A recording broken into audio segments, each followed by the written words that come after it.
podcast is part of the Sports Social Podcast Network.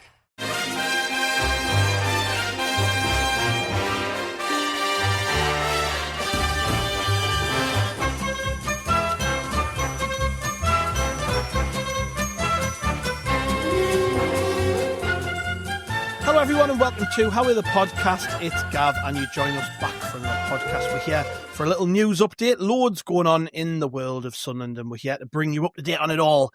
Joining me is Johnny Hawley. Hello mate. All right Gav, how are you doing? I'm all right mate. I'm going to let people in. That took me 3 takes to get that intro out. The cutting room floor seen some beauties today. Yeah, well, I'm here. I'm ready to go. So, news, Sunderland, things going on in the world of Sunderland, stuff that we haven't been able to cover off on the other pods this week.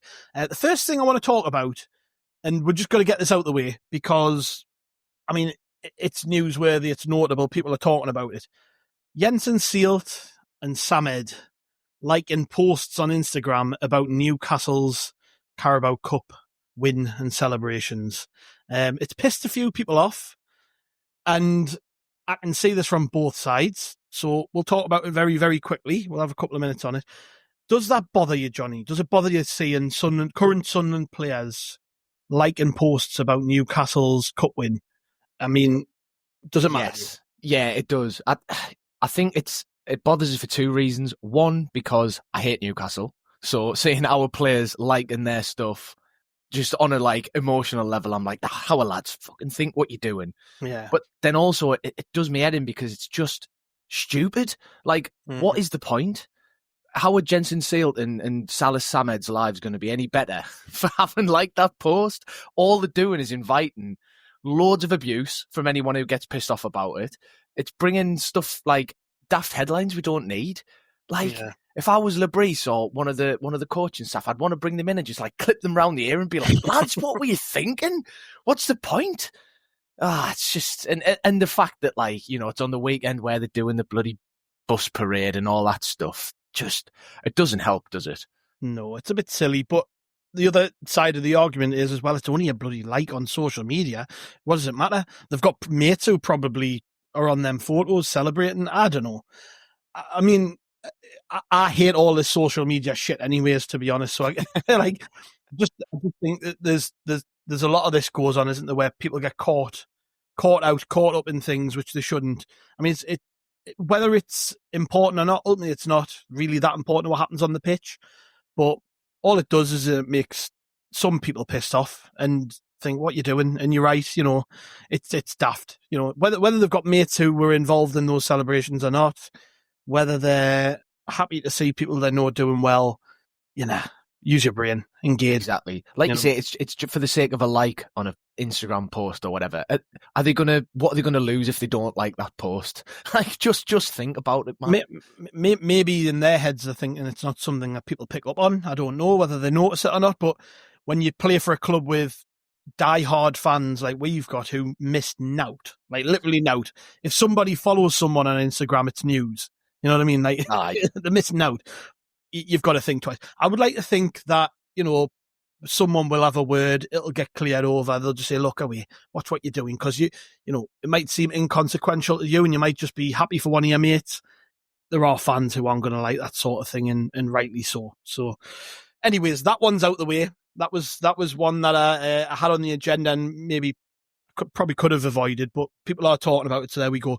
The other one, before we get into transfers and bits and pieces, Chris Mepham has had his say on the whole penalty situation, which went on Saturday in the game, with Luke O'Nien stepping up to take a penalty and other players seemingly looking to take it and not getting the opportunity to do so. Chris Mepham has said, I was a little bit surprised that Luke O'Nien took it, but at the same time, knowing the amount of work Luke puts in and the amount of extras, focused on his technique and his striking of the ball, he's probably arguably the best to step up and take a penalty, so I didn't have any doubts. But it's a bit of a weird one, and it's been a weird one with penalties this season. We've been unfortunate. Now, I said this on the reaction pod that when I seen Luke O'Nien walking forward with the ball, I was saying to people around as well, if there's anybody who practices penalties in this squad more than anyone, it'll be him. Whether he's good at them or not, I don't know. I didn't actually know about his record. Apparently, he'd actually scored his last 6 all in shootouts for Sunderland, so decent record as a penalty taker. I imagine he's put loads of work in to be good at them over the years. I mean, it was an awful penalty, wasn't it? But interesting thing from all of that was Chris Mepham saying that he was a little bit surprised he took it, because we were led to believe that was the plan all along. I think James Hunter said this on the podcast we did with him on Sunday morning, that Regis Lebris said after the game that Luke O'Nien was the designated penalty taker. So I don't know whether that's just Chris Mepham didn't know the crack or whatever. Maybe being a centre-half, he doesn't really care about penalty takers and things like that. But yeah, interesting, isn't it, that he said he was a little bit surprised by it. Well, he's not the only one, is he? I mean, like, everybody around me in the ground, when O'Nien picked up the ball and went to the spot, like, nobody had a clue what was going on. I was saying to people, I wonder whether O'Nien's taking the ball over at the spot, thinking, well, I'll take it and put it down. They think it's going to be me, and then somebody else actually wanders over and takes the penalty or something like that, like a bit of subterfuge going on. But yeah, it was strange. I thought. I suppose, like, I don't disagree with what Mepham was saying. Like, you can tell that O'Nien does work on that sort of stuff a lot, and as you say, if he's taken 6 and scored 6 in shootouts, then I can see sort of a germ of logic there. But I just think when you've got Romain Mundle and Wilson Isidore, and even Patrick Roberts has taken and scored a penalty for us Jobe, this season. Trey Hume. Jobe, Trey, yeah. Like Trey Hume's been brought up because there was some, I know it's just a daft kick around type thing, but there was a YouTube challenge he took part in, didn't he? I can't remember, it was with Sky Bet or something like that, but it was it was out there anyways. And Trey Hume absolutely nailed these penalties. They're all in the top bins. And people are saying, look at that, he can take penalties. Why does he not take it? I suggested him on the reaction pod as well. I think Trey Hume could be a decent penalty taker. Well, and the way he took his goal as well. Yeah. The same game. I mean, like, that was a really controlled, great finish. So he's clearly somebody who's got technique. But we're getting to the point, aren't we, with penalties where you may as well just stick 40,000 numbers into a bag, draw a ball out, point at somebody in the crowd and go, "Oh, mate, get on the pitch and take this penalty." And we'd probably have a better chance. I mean, 1 in 5 is stinkingly bad. Bearing in mind, about 80% of penalties normally get scored. Like, yeah, and we've got that on our minds going into a potential playoff campaign where we might actually end up in penalty shootouts. So, I mean, I've already said this on pods this week, but that's something that needs nipped in the bud immediately. Like, one of the first things they should have chatted about in training when presuming they're doing the breakdown of the game and the analysis and everything, is, right, we need to know who's doing what going forward, and everyone needs to be on the same page, and we don't want any tantrums and hissy fits and people storming down the tunnel and things like that, because it's embarrassing. Ultimately, it is. And we could be in a situation where we play the second leg of the playoffs and we're in a penalty shootout situation, and 5 or more of these players have got to step up and take one. They need to be ready for it, because at the minute I think it is a concern. So let's see how that goes, I suppose. I mean, I'm praying we get one before the end of the season, just so we can kind of underline it. I put it to bed early, unless someone misses again, and then. And then we reignite this whole discord for another week. Yeah, that'd be great. Anyways, more stuff on transfers, and we've touched on this on previous news pods and said this will not be the last time we talk about these players when it comes to potential departures from Sunderland. But there's been a couple of players in the media over the weekend, fairly reputable sources, depending on what your class is reputable. We'll start off with Jobe Bellingham. Sky Germany's Florian Plettenberg has claimed that RB Leipzig have already held initial talks over a move for Jobe Bellingham, and TalkSport claim that we value him at around 20 million. Jurgen Klopp is the head of global soccer for the Red Bull Group. He's apparently in charge of overseeing that whole department for RB Leipzig. Unsurprising link, I would say. Are you surprised at all to hear that we've apparently already held discussions over a potential move? No, I'm not, to be honest. I think Jobe's one of them where even if we go up in the summer, I think I've said it before, like, even if we go up, I wouldn't be shocked to see him leave. Because I think eventually, come July, August time, I think the bids will have got to such a point that the money's just going to be too much to turn down. I think 20 million's an interesting figure to start off with, like, because to me that doesn't chime with what I'd be expecting. I mean, you just look at somebody like Archie Gray, who moved last summer, 18-year-old from a top-end championship side, moving up a level. He's going for 40 million. I think Jobe's you can say shown at least as much as he has in the time that he's been in the Championship.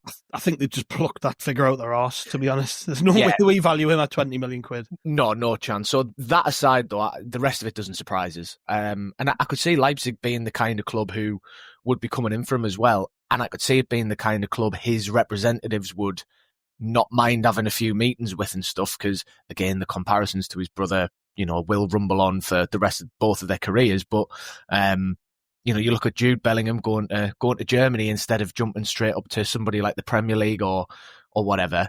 They'll look at that, I'd imagine, and be saying to Jobe, probably wouldn't be the worst next step of your career in the world to move to a club like that, get away from the spotlight, and keep developing. So I'm not surprised at all to see that kind of club linked with him, but I'd be, you could blow us down with a feather if come the end of the summer we've sold Jobe Bellingham for 20 million quid. Yeah, well, the narrative is that Klopp missed out on his brother when he was Liverpool manager, and won't be missing out on this Bellingham. So I guess we'll see. I'm not getting too carried away with it all. I think there's going to be loads of this. Yeah. I mean, the fact it's already started now isn't surprising whatsoever. I know that during the international break that the clickbait sites, they all need their coverage and they need their bits and pieces.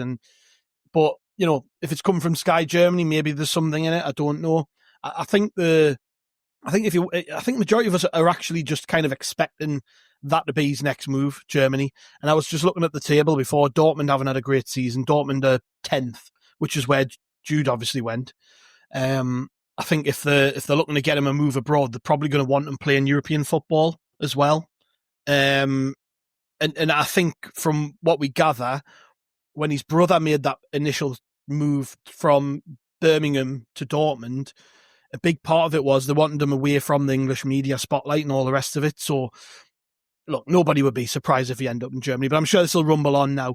But interesting that apparently they're holding talks over things. I think you touched on it before, and it's something we've said a few times on here. I think regardless of whether we get promoted, I think the vast majority of Sunderland fans are kind of expecting him to leave, which would be a shame. I would love him to play in the Premier League with us. I think it would be a better move for him than, maybe going to a mid-table European side. I think he would be better off playing Premier League football, whether that's for us or for somebody else. But who knows what the plan is with Jobe Bellingham? Let's see how that one kind of pans out. I think there's just going to be loads more of this, and we'll have to get used to it, and it'll become white noise at some point. Yeah, I think when he leaves, we'll just be like, all right, okay, we were expecting that.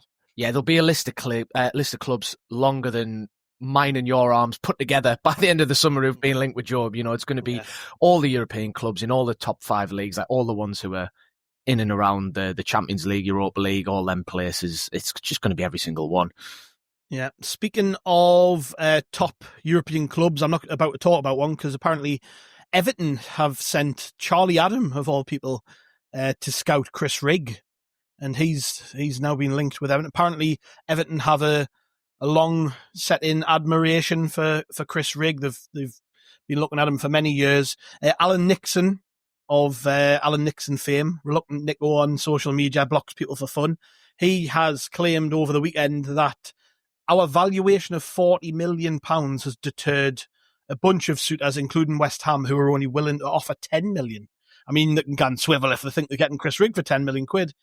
40 million, as you allude to. I mean, I could have brought this up before, but when you talk about Archie Gray, that's kind of the benchmark for a player stepping out of the AFL into the Premier League of that age bracket, similar kind of profile. So I think the club will hold out for as much as they can get. But are you surprised at the Everton link? Because I mean, Everton, is that really where he wants to go next? They can scout him all they want, but I think if I'm Chris Rigg, I'm holding out for a better move than that. Oh yeah, especially if we go up, because if we go up, he'll get at least some amount of games with us next season, whether he's a nailed-on starter or not. He'll be playing football, and yeah, okay, if we go up, we're going to be in a relegation battle. Like, everyone's aware of that. I think no one's expecting us to go up and suddenly, finish in the top half or whatever. But if we were to go up, you wouldn't think that wherever we finish, Everton are going to be light years ahead of that. No. Would you? You know, No. they're not going to be in the top 6 unless something drastic happens. So, well, moving into a new stadium too, we've seen that before. When teams go into a new ground, it does affect the results on the pitch because it takes time to adjust to everything. And especially a club with like going from a ground like Goodison Park to a brand new kind of ultra modern type stadium. That is a big shift. And yeah, that just doesn't pass the sniff test for me. Like I'd be utterly shocked if Chris Rigg's playing in an Everton blue shirt next season. But on the valuation though, I think you're spot on. Again, the comparison to Archie Gray, like it's a bit easy to make, but it's easy to make because it's obvious. Like Chris Rigg is somebody again where you'd be looking at and thinking 40 million is a base price to get to the table and start negotiating. That's just sensible management from us because again, like we'd love to keep him. We'd love him to be playing for us next season. So we don't need to sell him. So if you are going to sell him, you got to make it worth your while. And I think, if that's the figure we're starting at, then I'm happy because after, the club got some stick when we sold Jack Clark.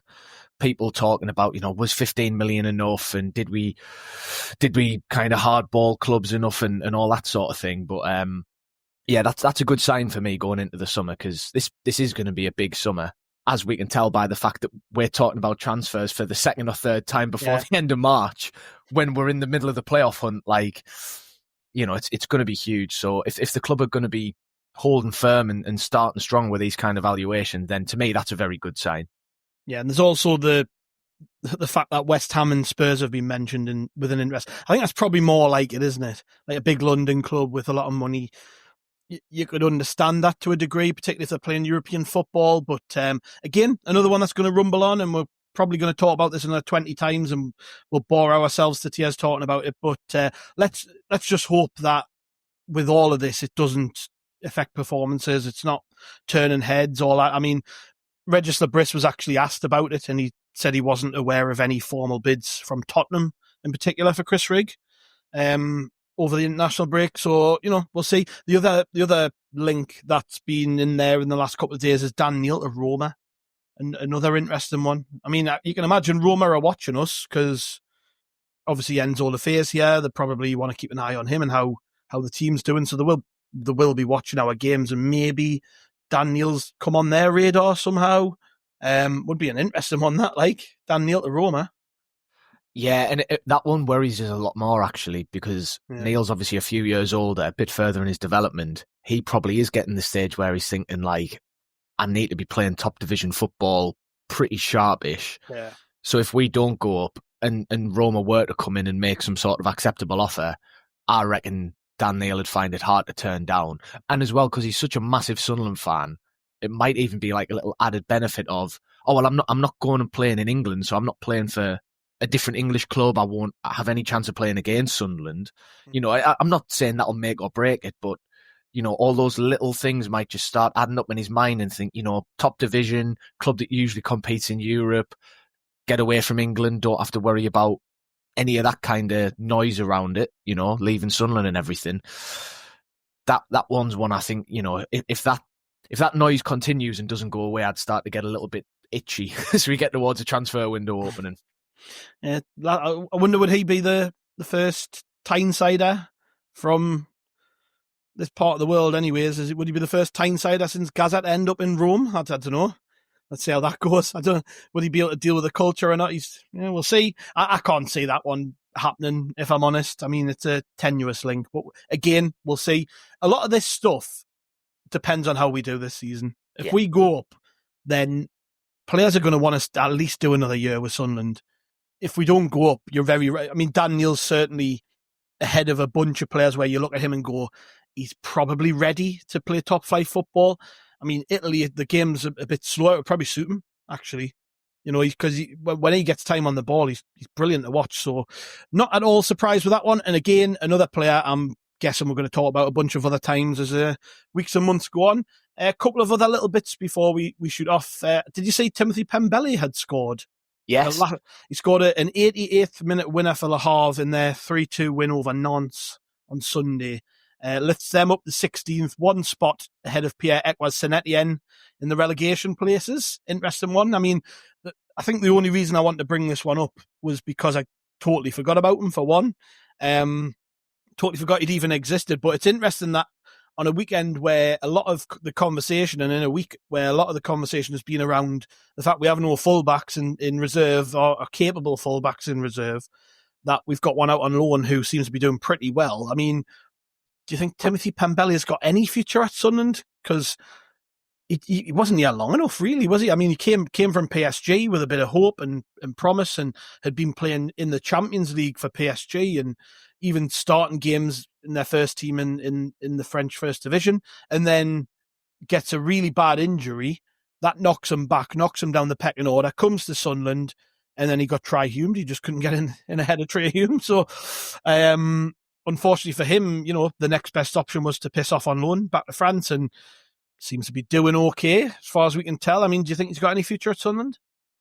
Probably not, which I think is a bit of a shame, really, because I think, there were times last season when he was filling in the side, particularly, I think, was it away at Leeds? I think he played at right wing back. I remember him coming on I was at Rotherham away, and it was a crap game, and he came on and changed the game for us. Yeah. He was pretty good in that game. Yeah, I think it's a shame, because I think if we played a back 3 or 5 and we had out and out wing backs, I reckon he's probably the most suited player at the club to that role. Mm-hmm. So if we played that system, he's laughing. He'd probably still be here. He'd be starting games every week. He'd be developing and would be going, oh, tell you what a bargain that was from PSG.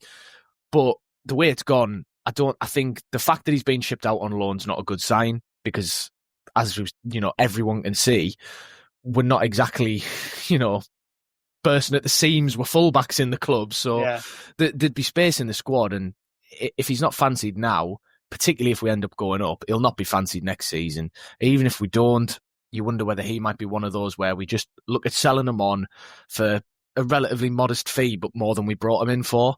Just one of them that kind of keeps the cogs turning, keeps things ticking over. Think of someone like Isaac Lee Hadj. Remember him come in and didn't out, and then all of a sudden he nicks off to Qatar, and we get a few million quid for the privilege. Mm-hmm.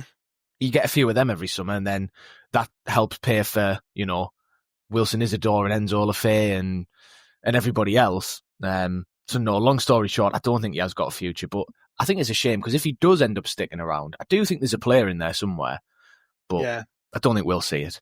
No, me neither. I think he's probably done for here, although he signed a pretty long contract. So, I mean, I suppose that secures the club, but I can't imagine there'll be a queue round the block of teams trying to sign him. So we'll see. We'll see what happens with that one. Last, but certainly not least, Sunderland Women. They were 4-0 down at half-time against Charlton on Sunday, and I bet the fans in the ground were wishing the bloody ground would swallow them up. But managed to turn it around a bit, restored a bit of pride in the second half, and the game finished 4-3 with goals coming from Natasha Fenton, Mary McAteer, and Ellen Jones. Got a penalty in the 89th minute. Better luck next time, lasses, I suppose. But at least they didn't get battered. I mean, bloody hell, 4-0.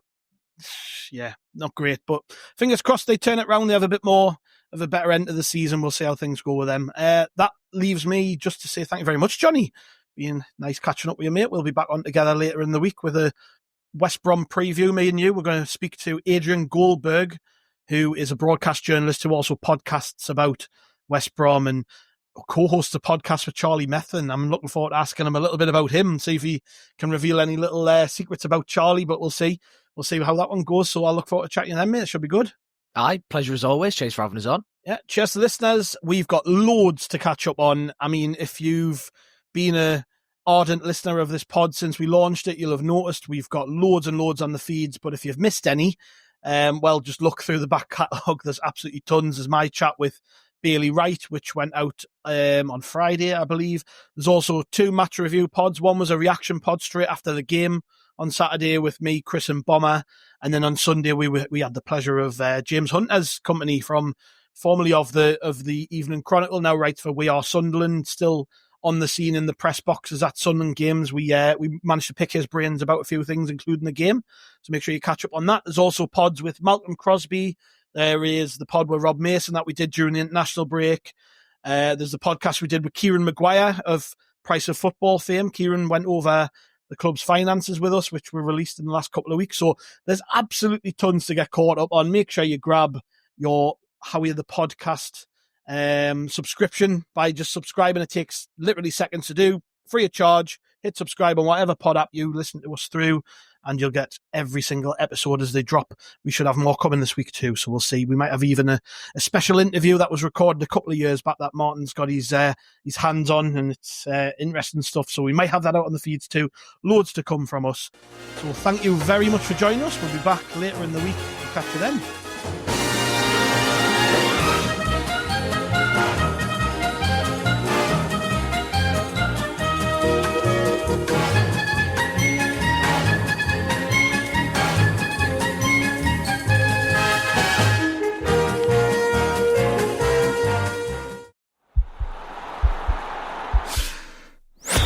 This podcast is part of the Sports Social Podcast Network.